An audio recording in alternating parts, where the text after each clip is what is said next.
area. Let's talk about corruption. One officer, a former officer of the NDDC, was just recently arrested by the EFCC. His property is confiscated by the anti-graft agency. This does suggest to many that there could be more. How do you respond to that?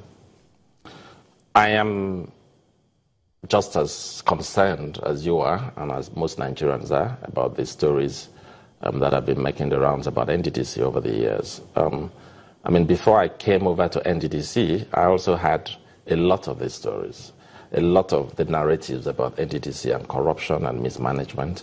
And that's why, like I mentioned, one of the things we decided to do when we came in our reforms is to reform the governance systems of NDDC. Weak institutions breed inefficiency, they breed corruption. If you have institutions that are properly defined, ways of doing things properly defined, then to a very large extent you see that issues of mismanagement and issues of corruption would be addressed. And that's why we're taking very seriously the issue of reforming the governance systems of NDDC and making sure that we establish for NDDC, for now and for the future, international best practice in the ways of doing things. If you notice, in the last couple of weeks, we've come into a partnership and collaboration with a lot of agencies that would help make the activities of NDDC to be more transparent, to be more efficient. We signed memoranda of understanding with FOSTA, with Budget, with PIND, and other international agencies. These are all to come and build internal capacity for NDDC, help us to build up our systems so that very large. And I'll give you an example.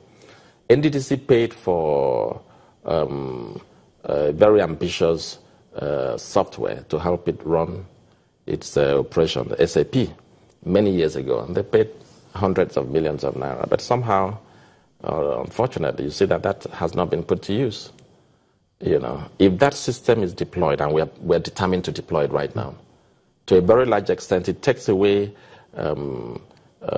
discretion from the managers of the organization. And then you have, you know, for instance, right from project conceptualization, the procurement process, monitoring and evaluation, all the way to project delivery, acceptable ways of doing it. So if you want to, for instance, to buy an iPad, the manual of the organization would tell you, if you want to buy an iPad, this is the way to go, this is what to follow, how you follow to buy the iPad. These are the things we want to leave in NDDC. We institutionalize these things and guide to a very large extent the way things are done and the organization is run.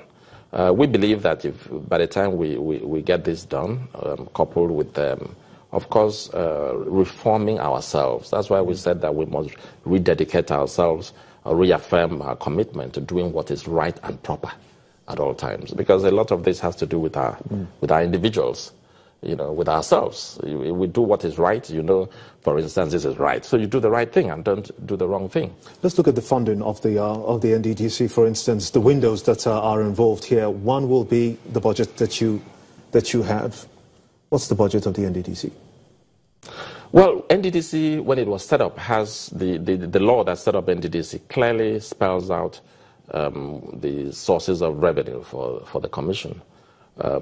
We get 15% of the fund that's available to from the federation account to the member states of the commission, and then we're also entitled to 3% of the budget of oil and gas producing and processing companies operating in the Niger Delta, and of course also the funding from the ecological fund. The problem of NDDC over the years is that the sources of funding for the commission, the monies that are supposed to be paid to NDDC over the years haven't been paid. And everybody comes with this excuse all the time. NDDC is not properly run, and so because of the funds haven't been paid over time. No. For instance, I did a letter recently to Mr. President, and I must, you know, publicly commend the efforts and the directive of Mr. President, because we complained to Mr. President that from inception, NDDC is supposed to have funding ranging of about 2.7 trillion. But up till now, all that NDDC has had, I beg your pardon, 1.7 trillion. But what we've had now is just a little over 500 billion. 1.7 trillion for 9 states. That's what you are asking for. But you're also asking for 3% from the NLNG.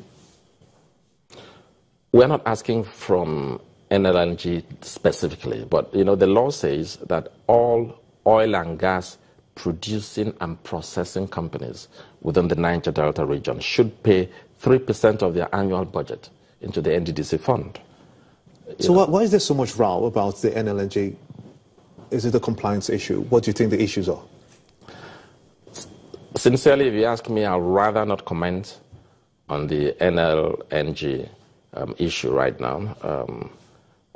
Maybe I probably would just say that I must thank and give my gratitude to the National Assembly, to the House of Representatives particularly, who have graciously looked at the issues as they are and passed the amendments to the law that would make them to pay. I have every confidence that also the hallowed red chambers will soon concur, and there will be a concurrence, and the law will be passed and signed into law, and then NLNG would then pay what is they're supposed to have been paying over the years, which they have not paid. For me, I think this is basically a question between between national interests and corporate profits, and somehow they've chosen to drive it with a lot of blackmail. I mean, they've been going around the whole. Of late, there's been this massive media war unleashed on the Nigerian people, the Niger Delta people, the National Assembly by the NLNG. So I'd rather not comment on it at this point. Okay, let's talk about some other issues. There is also a 3 billion naira monthly agreement to be paid to the NDDC by the NLNG.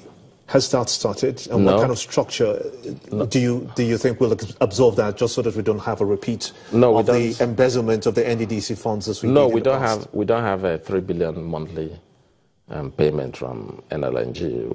They haven't been paying that. I'm not aware of it. I don't think that exists actually. I mean, what the law says is just that they pay 3% of their annual budget into the NDDC fund. And there's no provision for a monthly payment of 3 billion. I'm not aware of that.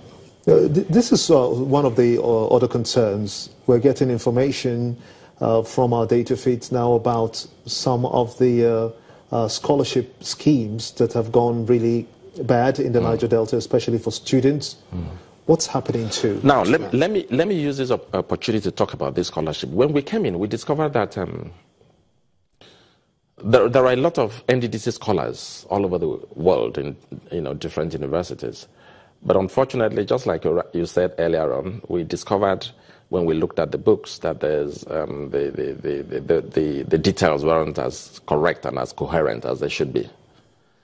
For instance, when we came in, they brought the bills and we looked at them. We saw that only about 32 students in the first instance had met all the requirements set out by NDDC to benefit from the scholarship. And so we have already released those the fees for the 32 students. We've paid them all up. Now, for the other students, due to no fault of theirs, there have been discrepancies here and there, and which I had to set up a committee to look at those issues. They've finished their work, they've submitted their report. And so this coming week, we're going to sit back and resolve these issues because I mean, it's not really their fault, it's the NDDC system, but we've set up that committee. They've come up with very far-reaching so it's the light at the end of the tunnel for there is light students. at the end of the tunnel. Well, thank you and so then, much indeed. more importantly, we'll ensure that going forward. We'll have to go now. The managing director of the NDDC, Mr. Nkere, I want to thank you so much indeed for talking to us on State of the Nation. Perhaps we'll have another avenue where we can have some more discussions, and that's how it's been on the show. I want to thank you too for being part of the show. I am Gimbo Omori. See you same time next week for a fresh package. Bye for now.